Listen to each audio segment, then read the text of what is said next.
तो पतंजलि योग सूत्र में आप सभी का स्वागत है और ये व्याख्या ओशो ने की है। तो हम मुल्ला नसरुद्दीन के बारे में चर्चा कर रहे थे और तो ओशो कहते हैं कि मुल्ला नसरुद्दीन एक बार एक नदी में गिर गया और वह बस डूबने ही वाला था। वह कोई धार्मिक आदमी नहीं था, लेकिन अचानक मृत्यु की कगार पर खड़ा वह जोर से चीख पड़ा, अल्लाह ईश्वर कृपा करे, मुझे बचाए, मदद करे। और आज से मैं प्रार्थना किया करूँगा, जो कुछ धर्मशास्त्रों में लिखा है मैं करूँगा। जब वह कह रहा था ईश्वर मेरी मदद करो, तभी उसने नदी के ऊपर लटक रही एक शाखा को पकड़ लिया। जब वह उसे पकड़ रहा था, सुरक्षा की ओर पहुंच रहा था, उसने आराम अनुभव किया और वह बोला, अब ठीक है, अब तुम्हें फिक्र करने की ज़रूरत नहीं। उसने फिर ईश्वर से कहा, अब तुम्हें फिक्र करने की ज़रूरत नहीं, अब मैं सुरक्षित हूँ। अचानक शाखा टूट गई और वह फिर गिर पड़ा। तो वह बोला, क्या तुम सीधा सा मजाक नहीं समझ सकते? लेकिन हमारे मन इसी तरह चल फिर रहे हैं। मुँह तुम्हें ज़्यादा और ज़्यादा दुखी बनाता जाएगा, पसंद तुम्हें ज़्यादा से ज़्यादा सुखी बनाएगी। पतंजलि विरुद्ध है मोह के, पर पसंद के नहीं। हर किसी को चुनना पड़ता है। हो सकता है तुम एक भोजन पसंद करो, शायद दूसरा तुम पसंद ना करो, लेकिन यह तो बस पसंद है। यदि तुम्हारी पसंद का भोजन उपलब्ध नहीं होता, तब तुम दूसरा भोजन चुन लोगे और तुम प्रसन्न होगे, क्योंकि तुम जानते हो पहला वाला उपलब्ध नहीं है और जो कुछ भी उपलब्ध है उसका आनंद लेना पड़ता है। तुम चिल्लाओगे और रोओगे नहीं, तुम जीवन को स्वीकार लोगे जिस भांति वह घटित हो। लेकिन जो आदमी लगातार हर चीज़ से मोह जोड़े रखता है, वह कभी किसी चीज़ का आनंद नहीं मना सकता और हमेशा अभाव अनुभव करेगा। सारा जीवन एक सतत दुख बन जाता है।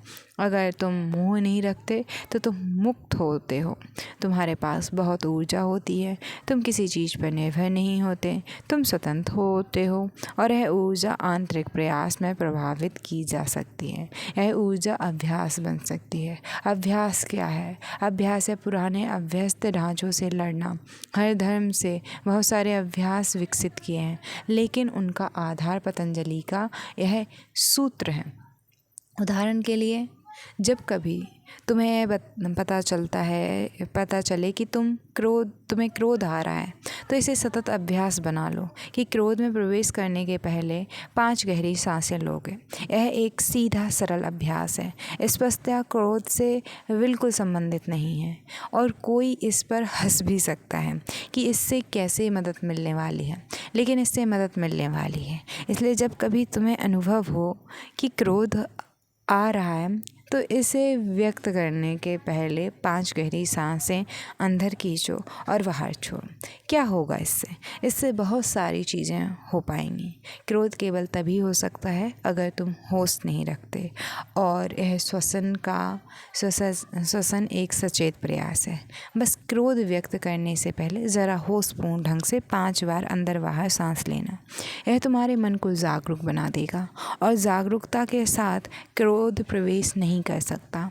और यह केवल तुम्हारे मन को ही जागरूक नहीं बनाएगा, यह तुम्हारे शरीर को भी जागरूक बना देगा, क्योंकि शरीर में ज़्यादा ऑक्सीजन हो तो शरीर ज़्यादा जागरूक होता है। जागरूकता की इस घड़ी में अचानक तुम पाओगे कि क्रोध विलीन हो गया है। दूसरी बात, तुम्हारा मन केवल एक विषयी हो सकता है। मन 2 बातें साथ साथ नहीं सोच सकता, यह मन के लिए असंभव है। यह एक से दूसरी चीज़ में बहुत तेज़ी से परिवर्तित हो सकता है। 2 विषय एक साथ एक ही समय पर मन में नहीं हो सकते। एक चीज़ होती है, एक वक्त में मन का गलियारा बहुत संक रहा है, एक वक्त में केवल एक चीज़ वहाँ हो सकती है। इसलिए यदि क्रोध वहाँ होता है तो क्रोध वहाँ होता है, लेकिन यदि तुम 5 बार सांस अंदर बाहर लेते हो तो अचानक मन सांस लेने की तरह के साथ संबंधित हो जाता है। यह दूसरी दिशा में मुड़ जाता है, अब वह अलग दिशा में बढ़ रहा है। और यदि तुम फिर क्रोध की ओर सकते भी हो, तो फिर से वही नहीं हो सकते, क्योंकि वह घड़ी जा चुकी है।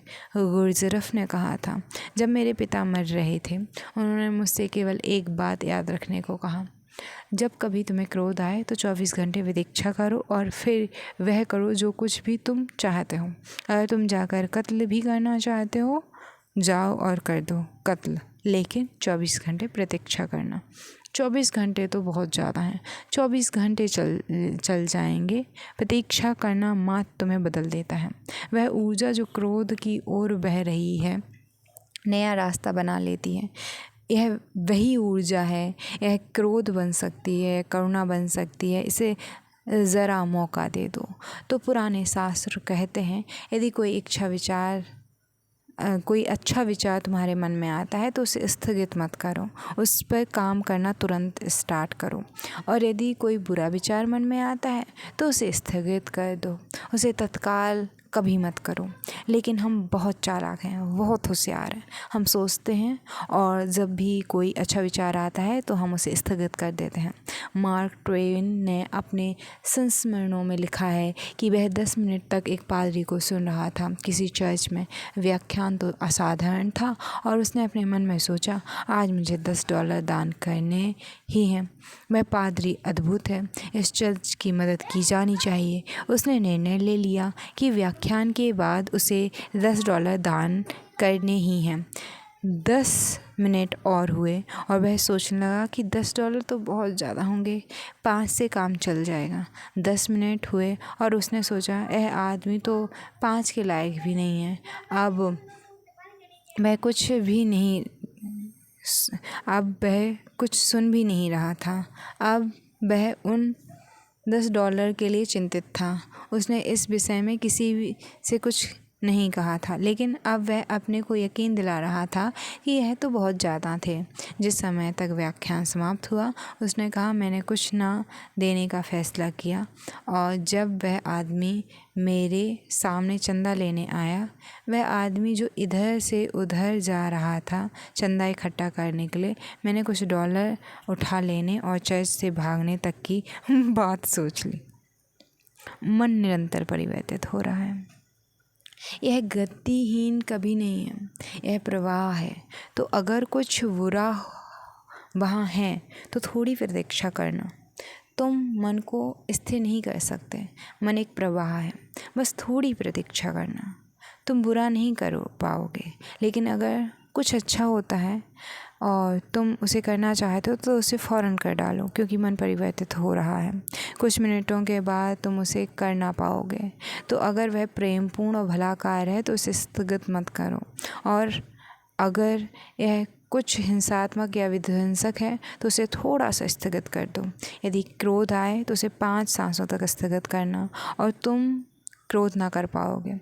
यह एक अभ्यास बन जाएगा। हर बार जब क्रोध आए पहले अंदर सांस लो और बाहर निकालो 5 बार, फिर तुम मुक्त हो वह करने के लिए जो तुम करना चाहते हो। निरंतर इसे किए जाओ, यह आदत बन जाती है। तुम इसके बारे में सोचने की भी ज़रूरत नहीं है। जिस क्षण क्रोध प्रवेश करता है तुम्हारे अंदर का रचनात्मक तेज गहरी सांस लेने लगता है। तुम सांस शांत और शिथिल रहने लगो तो कुछ वर्षों के भीतर तुम्हारे लिए नितांत असंभव हो जाएगा क्रोध करना। तुम क्रोधित हो नहीं पाओगे। कोई अभ्यास, कोई सचेतन प्रयास तुम्हारे पुराने ढांचे को बदल सकता है, लेकिन यह कोई ऐसा कार्य नहीं जो तुरंत किया जा सके। इसमें समय लगेगा, क्योंकि तुमने अपनी आदतों का ढांचा बहुत से जन्मों से बनाया है। यदि तुम एक जीवन में भी इसे बदल सको तो बहुत जल्दी है। मेरे सन्यासी मेरे पास आते हैं और वे कहते हैं कि कब घटित हो गए हैं। मैं कहता हूँ जल्दी। तब वे कहते हैं जल्दी का क्या अर्थ है, क्योंकि वर्षों से आप हमें कहते आ रहे हैं जल्दी। अगर यह एक जीवन में भी घटित हो जाता है तो जल्दी है। जब भी यह घटित होता है उसे समय से पहले घटित हुआ समझो, क्योंकि तुमने अपना ढांचा बहुत जन्मों से निर्मित किया है, उसे नष्ट करना पड़ता है। अतः अगर यह बात कहीं कई जीवन भी ले ले तो बहुत ज़्यादा देर नहीं हुई होती है। तो मैंने लास्ट वीडियो में कहा था कि मैं फ्री फ्लोली होने देती हूँ जब मुझे कोई भी इमोशन आता है। तो ये एक सोच थी मेरी, मैं जिसके बारे में पूरा नहीं बोल पाई थी। अब मैं अपना ओपिनियन दे रही हूँ, तो ध्यान रहे ये मेरा है, ओशो का नहीं है। तो अगर इसमें कुछ गड़बड़ी है तो ये मेरे अंदर है, ना कि ओशो ने ऐसा कुछ भी कहा है। सो जस्ट क्योंकि मैं अनुभव भी तो अपना शेयर करना चाहती हूँ। मैं क्या सोच रही हूँ, मेरे ज़िंदगी में क्या घटित हुआ है, मैं जिससे बनी हूँ उसी वजह से तो मैं अच्छे से समझ पाऊँगी पतंजलि योग सूत्र को। तो हाँ, मैंने कहा था ना कि मुझे 2021 से पहले किसी पे खास क्रोध नहीं आता था। 2018 से पहले मैंने माँ पे गुस्सा नहीं किया था। हाँ, होता ये था कि कोई भी मेरा मन दुखाता था तो क्या उस समय मुझे गुस्सा नहीं आता था तब मुझे। और जैसे ओशो ने कहा कि 5 गहरी सांसें लेनी चाहिए, तो मैंने किसी एक बुक में कभी पढ़ लिया होगा कि अगर गुस्सा आए या जब मन अच्छा ना हो तो 1 गिलास पानी पियाओ। अब ये नहीं ध्यान कि किसने मुझे बोला था या किस किताब में मैंने पढ़ा था, बट मैं इसको मैंने इसको इतना प्रैक्टिस किया था कि गुस्सा मेरे लिए नामुमकिन था कि मैं गुस्सा कर दूँ। फिर कुछ ऐसे कंडीशंस हुई कि मैं जो हिंसा चाहती नहीं थी कभी, मैंने उसको इतना इग्नोर किया कि वही मेरी तरफ आ गई और मुझे हिंसा थोड़ी सी हिंसात्मक प्रवृत्ति मेरी हो गई और उससे मुझे बहुत हार्म हुआ और आत्मग्लानि और आत्मनिंदा और आत्म अपराधी महसूस हुआ कि मैं शब्दों में मैं बहुत गुस्सा करने लगी भाई पे, बहन पे। अभी भी मैं सडनली माँ पे गुस्सा हो जाती हूँ। ये मेरी बहुत बड़ी कमी है, क्योंकि वो मेरा सबसे ज़्यादा भला अगर कोई चाहता है तो वही इंसान चाहती हैं। जिस तरीके से मैंने बताया कि मैं कितनी रूढ़िवादी फैमिली से आती हूँ, मेरा बैकग्राउंड बहुत ही टॉक्सिक है।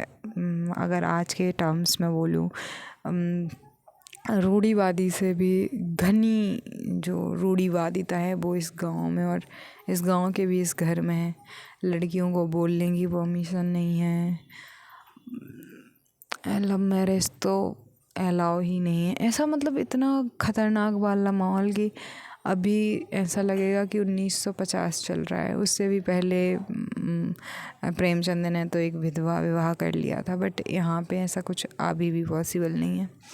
तो इतनी ऐसे बैकग्राउंड से आने के बाद अगर आपकी माँ आपसे कहते हैं कि तुम्हें नहीं करनी शादी, मत करना, अगर तुम्हें कोई पसंद आए तो बता बस देना, करनी होगी तुम करना, नहीं करनी होगी मत करना, ये बहुत बड़ी बात है। तो समटाइम्स उनका अंधविश्वास और मैं आमने सामने होते हैं। और तब फिर मुझे जो अवरोध, जैसे कहा कि गुस्सा में कब आता है, जब कोई रुकावट डालता है आपके काम में या आपकी इच्छा में। तो जैसे मेरी इच्छा नहीं है, पहले मैं अपना एक्सपीरियंस बताऊँ, 12th तक मैंने बहुत आरती पूजा 1-1 घंटे मैंने पूजा की है बचपन से। और उस टाइम के लिए मुझे लगता है कि वो सही भी था, क्योंकि जिस माहौल में आप रह रहे होते हो और वहाँ पे अगर कैसे मिल जाते हो उसको आपको। 2018 तक मैं इंटरनेट नहीं जानती थी, नेट से मेरा कोई संबंध नहीं था। इंटरनेट शब्द मुझे ऐसा लगता था जाने कितना ही हार्ड होता है, इंटरनेट क्या कहलाता होगा, मैं तो यूज़ नहीं कर पाती हूँ। फिर वो जियो के मोबाइल से मेरी शुरुआत हुई। फिर मैंने यूपीएससी की पढ़ाई की 2021 तक। उसके दौरान तो मैं और ज़्यादा मैच्योर हो गई, लेकिन 2018 के बाद से पूजा संध्या और बिना खाना खाए बिना पूजा किए खाना ना खाना, ये सब कुछ चला गया। तब प्योरली मैं रही। बट उसके बाद में उससे पहले मैं बहुत फेथफुल थी कि मेरे पास सब कुछ अच्छा होगा, तब भी थी 2021 तक भी। बट फिर डिफरेंटली, उससे पहले मुझे ट्रस्ट था कि मैं गायत्री चालीसा का पाठ करती थी। गायत्री परिवार से मेरे पिताजी बिलोंग करते थे।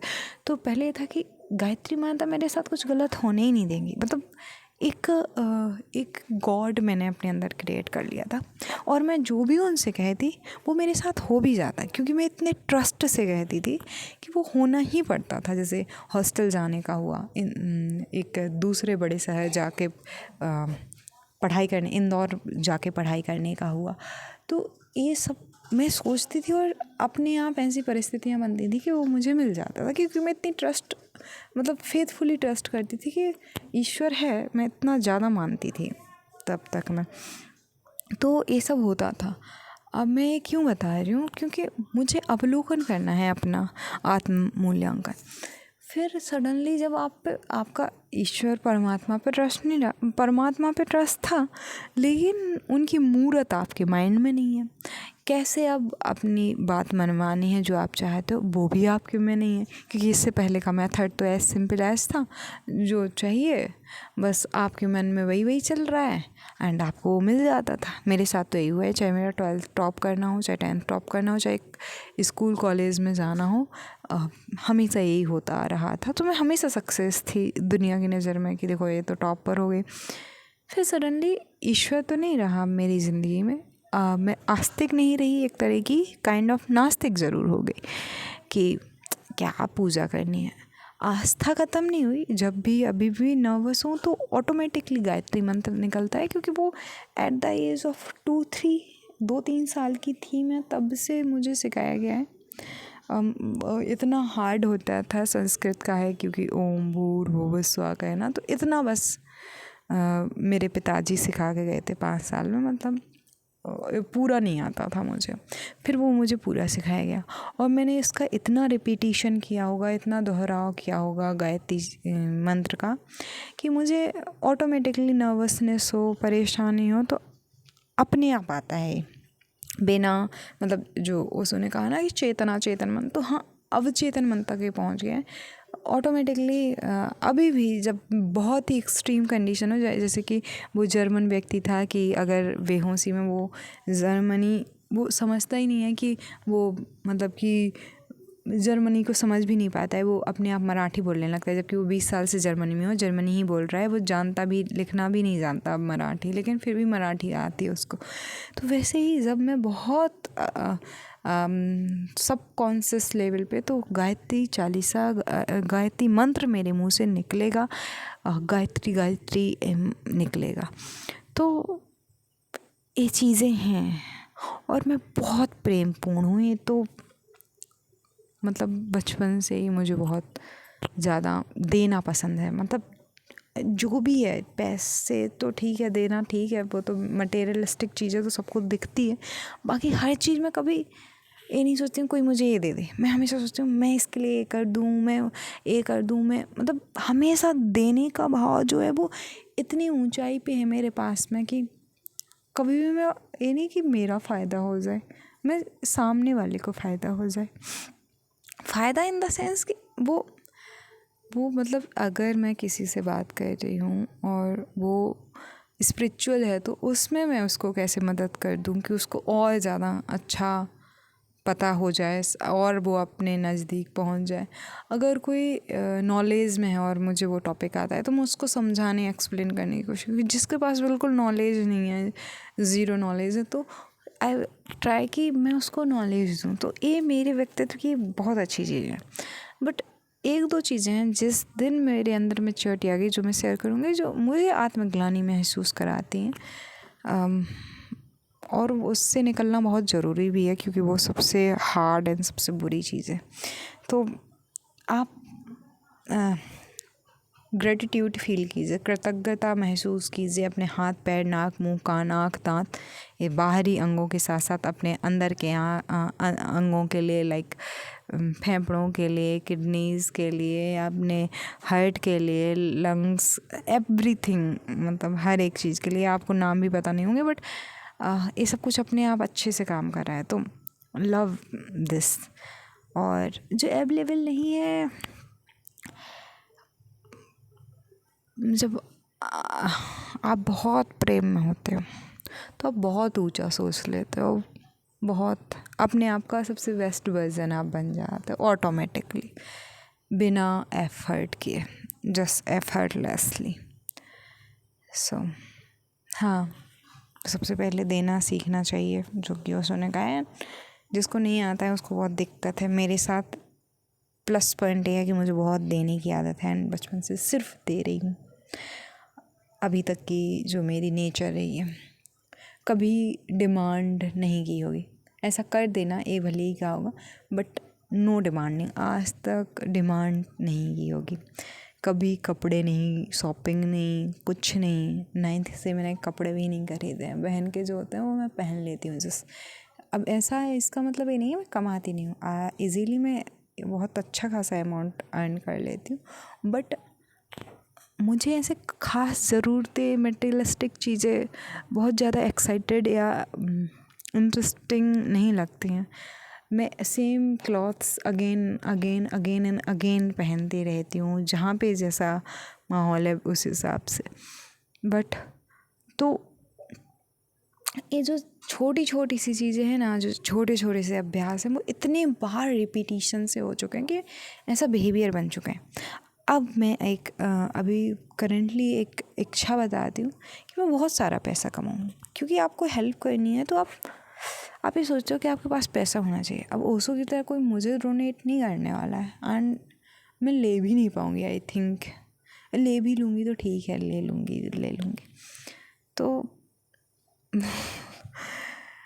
तो मैं चाहती हूँ कि मैं काम करके ही कमाऊँ।